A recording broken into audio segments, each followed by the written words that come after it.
தமிழகத்திற்கு வெப்ப அலை எச்சரிக்கை விடுக்கப்பட்டுள்ள நிலையில் இதுகுறித்த வரைகளை விளக்கத்துடன் இணைகிறார் நமது சிறப்பு செய்தியாளர் பார்த்திபன். நன்றி கல்பனா. நேர்களே, ஏற்கனவே கோடை வெயில் வாட்டி வதைத்து வரும் நிலையில வெப்ப அலை எச்சரிக்கையும் விடுத்திருக்கிறது வானிலை ஆய்வு மையம். இந்த நிலையில இந்த வாரம் முழுக்கவே தமிழகத்தில் வெப்பத்தின் தாக்கம் வழக்கத்தை விட கூடுதலாக இருக்கும் என்ற ஒரு அறிவிப்பும் வெளியாகி இருக்கிறது. எந்த அளவுக்கு வெப்பத்தின் தாக்கம் இருக்கிறதுன்ட்டு இந்த தொகுப்புல நம்ம விரிவா பார்க்க இருக்கிறோம். இப்போதைய நிலவரம் பார்த்துக்கோங்களேன். மாலை 5 மணி நிலவரத்தை நம்ம திரையில பார்த்துட்டு இருக்கோம். ஃபுல் ஸ்கிரீன்ல பாத்தீங்கன்னா தெரியும் உங்களுக்கு. வேலூர், சேலம், திருச்சிராப்பள்ளி, மதுரை, கோயம்புத்தூர்னு அனைத்து பிரத்யேக இந்த மண்டலங்கள்லையுமே 100 டிகிரி ஃபாரன்ஹீட் என்ற வெப்பம் இந்த 5 மணி நிலவரப்படியுமே நிலவிட்டு இருக்கு. 5 மணிக்கே அந்த நிலவரம்னா நண்பகல் நேரத்தில் எந்த அளவுக்கு இருக்கும் நீங்க யோசிச்சு பாருங்க. இப்போ நாளைய நிலவரம் என்ன, எப்படி இருக்க போகிறதுன்னு பார்த்துடலாம். நாளை திங்கட்கிழமை நண்பகல் நேரத்தில் ஒரு 11 மணி நம்ம ஆவரேஜா நம்ம எடுத்துக்கிறோம். 1 மணி எடுத்துக்கலாம்னு வச்சுக்கலாங்களேன்.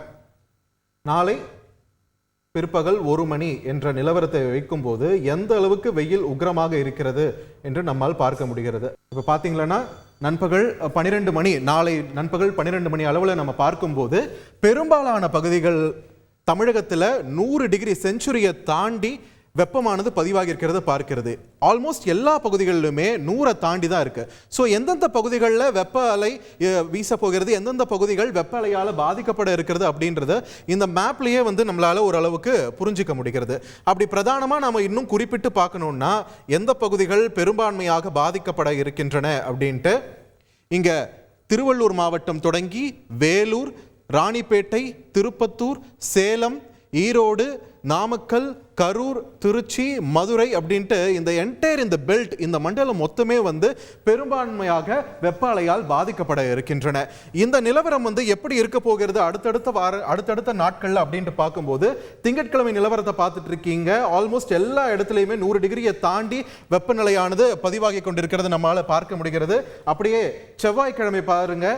செவ்வாய், புதன், வியாழன், வெள்ளி அந்த 5 நாட்களுமே 100 டிகிரி அப்படின்ற நிலவரத்தில் தான் தொடர்ந்துட்டு இருக்கு. இன்னும் குறிப்பாக சொல்லணும்னா திருச்சி 107 டிகிரி ஃபாரன்ஹீட் வரைக்கும் உச்சமடைவதற்கான வாய்ப்பு இருப்பதாக இது கணிக்கப்பட்டிருக்கிறது.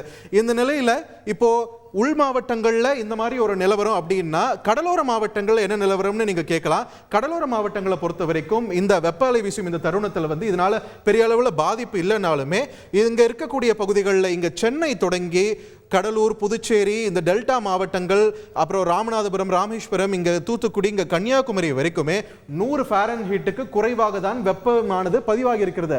ஆனா இதுல ஒரு ட்விஸ்ட் என்ன அப்படின்ட்டு நீங்க பாத்தீங்கன்னா ஈரப்பதம் அப்படின்ற ஒரு ஃபேக்டர், ஹியூமிடிட்டின்ற ஒரு ஃபேக்டர் இருக்கு. அதனால என்ன ஆகுதுன்னு பாத்தீங்கன்னா உள்ள 100 டிகிரியை தாண்டி வெயில் அடிச்சாலுமே அதை விட 100க்கு கம்மியா இருக்கிற இந்த பகுதிகளில் வியர்வை இந்த மாதிரியான விஷயங்களால இந்த வெயில் தாழ முடியாத அளவுக்கு நமக்கு அந்த ஹீட் ஆனது உணரப்பட இருக்கிறது. அந்த அளவுக்கு இந்த மாவட்டங்கள், கடலோரம் இருக்கக்கூடிய மாவட்டங்கள் அங்க வெப்பநிலையானது இருக்கிறது. இதே நிலையில வேற எங்க தான் 100க்கு கம்மியா இருக்கு அப்படின்ட்டு நம்ம பார்க்கும்போது இன்னும் குறிப்பிட்டு சொல்லணும்னா தமிழகத்துடைய இந்த ஹில் ஸ்டேஷன்ஸ் இருக்கு இல்லையா, அங்க மட்டும்தான் ஓரளவுக்கு வெப்ப நிலையானது குறைந்திருக்கிறது. ஆனாலுமே ஒப்பீட்டளவில் பார்க்கும்போது கடந்த ஆண்டுகளை விட இந்த முறை அதிக அளவில் தான் வெப்பம் பதிவாகி இருக்கிறது. உதகமண்டலம், அதே மாதிரி கீழே பார்த்தோம்னா கொடைக்கானல், வால்பாறை, இந்த பகுதிகளில் மட்டும்தான் ஓரளவுக்கு குறைவாக பதிவாகி இருக்கிறது. ஆனாலுமே மறுபடியும் சொல்ற ஒப்பீட்டு அளவில் இது அதிகமான ஒரு வெப்பநிலை என்பதை நாம கருத்தில் கொள்ள வேண்டும்.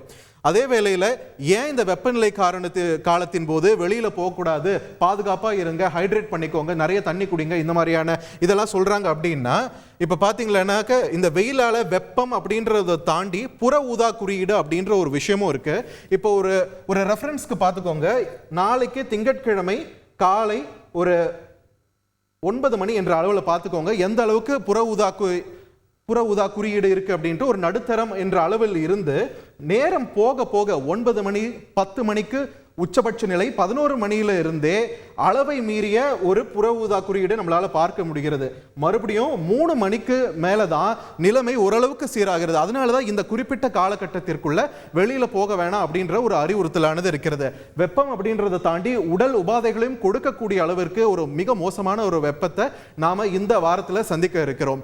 அதே நேரத்தில் கடலோர பகுதிகளாக இருந்தாலும் சரி, உள் மாவட்டங்களா இருந்தாலும் சரி, இவங்களுக்கெல்லாம் கொடுக்குற விஷயம் என்னன்னா உள்ள அமைதியா இருந்திருக்கோங்க, அதுதான் உங்களுடைய பாதுகாப்பு உறுதி செய்யும் ஒரே விஷயம். இந்த வாரம் வந்து ஒரு சம்மரோட ஒரு உச்சம் அப்படின்னே சொல்லலாம் அப்படின்னு தான் பலரும் கருத்து தெரிவித்துக் கொண்டிருக்கிறார்கள். இதை கடக்க வேண்டிய ஒரு கட்டாயத்திலையும் இருக்கிறோம். ஒரு பக்கம் வந்து ஃபேனை 12ஆம் நம்பர்ல போடுன்னு ரீல்ஸ் எல்லாம் போட்டு கலாய்ச்சாலும் இன்னொரு பக்கம் வந்து கள யதார்த்தம். இதனால் பாதிக்கப்படக்கூடிய தொழிலாளர்கள் அவர்களையும் கருத்தில் கொள்ள வேண்டியிருக்கிறது. அவர்களுடைய பாதுகாப்பை உறுதி செய்ய வேண்டியதும் இருக்கு. அதே நேரத்தில் கடைசியா ஒரு நல்ல விஷயம் என்னன்னா, மே 2ஆம் வாரத்தில் தமிழகத்தின் மேற்கு தொடர்ச்சி மலையை ஒட்டி இருக்கக்கூடிய மேற்கு மற்றும் தென்பகுதி மாவட்டங்களில் மழை பெய்வதற்கான வாய்ப்பு இருப்பதாகவும் சொல்லப்பட்டிருக்கிறது. ஆனா நாட்கள் செல்ல செல்ல எதுனாலும் நடக்கலாம். வானிலை பொறுத்த வரைக்கும் உங்களுக்கே தெரியும், எப்போ எது எப்படி மாறும்னே தெரியாது.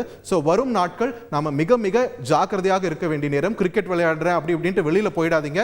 காலை 10 மணிலிருந்து 3 மணி வரை உங்க வீட்டுக்குள்ளார பாதுகாப்பாக இருங்கள். அது உங்களுடைய பொறுப்பு. செய்திகளை உடனுக்குடன் தெரிந்து கொள்ள உடனே சப்ஸ்கிரைப் பண்ணுங்க.